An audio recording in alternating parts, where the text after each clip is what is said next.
Hola chicos, ¿cómo están? Espero que estén todos bien. Esta semana vamos a comenzar una unidad nueva, que es la unidad 3, y corresponde a reproducción humana. Cuando nosotros hablamos de la reproducción humana, tenemos que tener en cuenta que tiene las siguientes características. Primero, es una reproducción del tipo sexual, por lo tanto se necesita un ovocito y un espermatozoide para que ellos se fusionen y creen una nueva célula que va a recibir el nombre del cigoto, y a partir de ella se va a desarrollar un nuevo ser. Luego tenemos que tener en cuenta también que ocurre con una fecundación interna. Por lo tanto, la unión de estos gametos del ovocito y el espermatozoide ocurre en el interior del aparato reproductor femenino. Y también en el interior del aparato reproductor femenino es donde se desarrolla este embrión.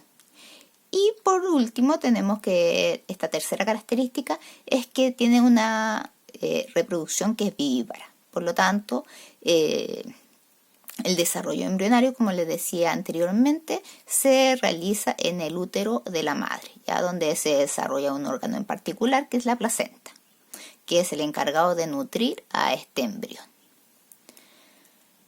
En relación a eso, entonces, vamos a partir aquí viendo unas oraciones donde ustedes van a tener que poner simplemente si es sí o no, ya para cada una de estas oraciones que se van planteando.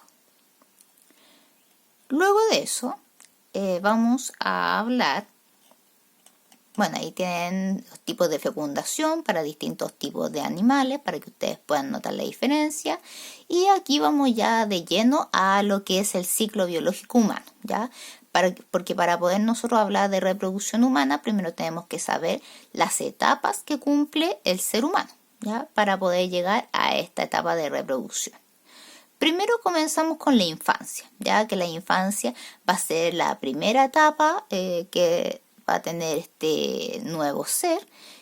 Por lo tanto, en esta etapa se desarrolla una gran cantidad de cosas, como por ejemplo el desarrollo físico, el desarrollo motor, el desarrollo afectivo y el cognitivo, ¿ya? En esta primera etapa, que va desde el nacimiento hasta aproximadamente los 10 años, podemos notar las características sexuales primarias, o sea, podemos distinguir claramente si es niño o es niña por sus genitales, y también durante este periodo se producen los primeros aprendizajes, como por ejemplo hablar, leer, escribir, caminar, etc. Luego viene la etapa de la adolescencia. Aquí en la etapa de la adolescencia ya hay otros cambios, que son cambios físicos y psíquicos, ¿ya? Y también en este periodo se alcanza lo que es la madurez sexual. Por lo tanto, en esta etapa ya los organismos son capaces de reproducirse, ¿ya? Cuando nosotros hablamos de esta etapa de la adolescencia, vamos a tener, como le indicaba, cambios físicos, ¿ya? Como por ejemplo los que son más notorios, que van a ser producto de las características sexuales secundarias. Por ejemplo, en las mujeres va a haber el desarrollo de las glándulas mamarias, va a aparecer vello en el pubis, va a ocurrir la primera menstruación y va a ocurrir también el ensanchamiento de caderas.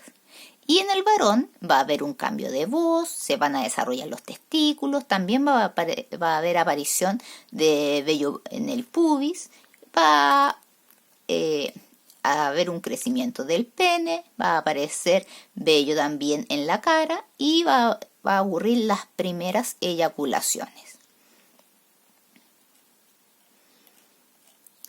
Posterior a eso también tenemos cambios psíquicos o psicológicos que tienen relación a la forma en que se va a sentir este adolescente, ya que va a tener emociones que son mucho más intensas, va a valorar mucho lo que es la amistad. Obviamente en esta etapa también van a aparecer las primeras relaciones, van a empezar a sentir amor, se van a ver atraídos por el sexo opuesto, van a empezar a definir sus personalidades, sus formas de pensar, sus ideales. Todo esto se va a ver reflejado en esta etapa de la adolescencia. Y por último viene la etapa de la adultez. Y aquí en la etapa de la adultez podemos distinguir el adulto joven, el adulto maduro y el adulto mayor, ¿ya? Por lo tanto, en esta etapa de la adultez ya hay una capacidad, la capacidad reproductiva se va reduciendo en la medida que van pasando los años. Las personas adquieren muchas más responsabilidades. En esta etapa se empieza lo que es la formación de la familia. Por lo tanto, es una etapa donde las personas generalmente empiezan a trabajar y por lo tanto ya se empieza a estabilizar lo que es su vida.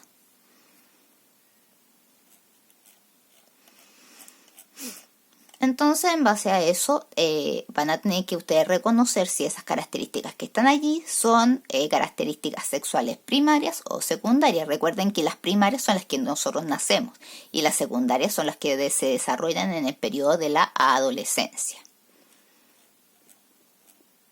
Acá también ustedes van a tener que definir en qué etapa, si es en la niñez, en la adolescencia o en la adultez, que ocurren esas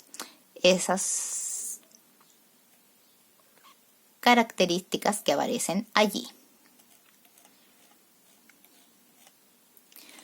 Para llegar a lo que nos va a convocar toda esta unidad, que es lo que es la reproducción. Y para poder nosotros hablar de la reproducción, tenemos que identificar primero qué son los gametos o células sexuales, ¿ya? Los gametos o células sexuales corresponden a unas células particulares que en el hombre van a ser los espermatozoides y en la mujer van a ser los ovocitos.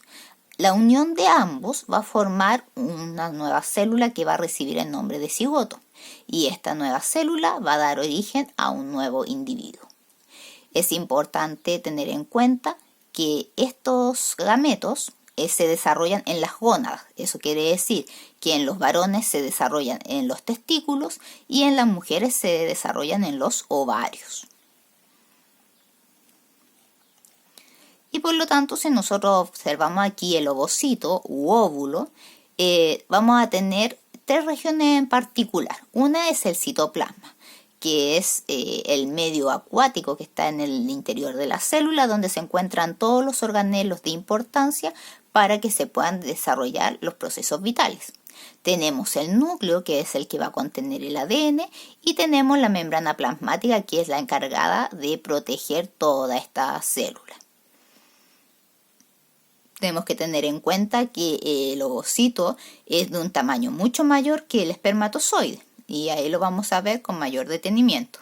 También tenemos que tener en cuenta que este ovocito no tiene movilidad, por lo tanto no puede moverse.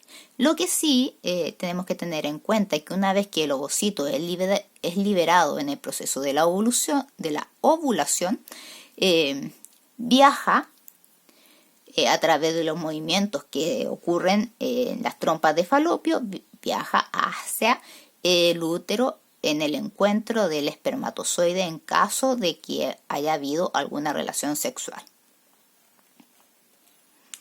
Si ustedes se dan cuenta, acá en el espermatozoide podemos darnos cuenta que es de mucho menor tamaño. Solamente mide 7 micrómetros, a diferencia del ovocito que mide 35 micrómetros. Y este espermatozoide está formado por una cabeza y una colita que recibe el nombre de flagelo. En la cabeza del espermatozoide es donde va a ir el material genético que se va a transmitir hacia la descendencia. Esta célula sí tiene movilidad y tiene que ingresar al aparato reproductor femenino para ir en busca del ovocito para poder fecundarlo. Entonces, en relación a eso, ahí les dejo algunas actividades que ustedes van a tener que escoger cuál es la alternativa que mejor representa lo que se les está preguntando, ¿ya? Por lo tanto, esta guía tienen hasta el domingo 16 para poder entregarla. Que tengan una excelente semana, chiquillos.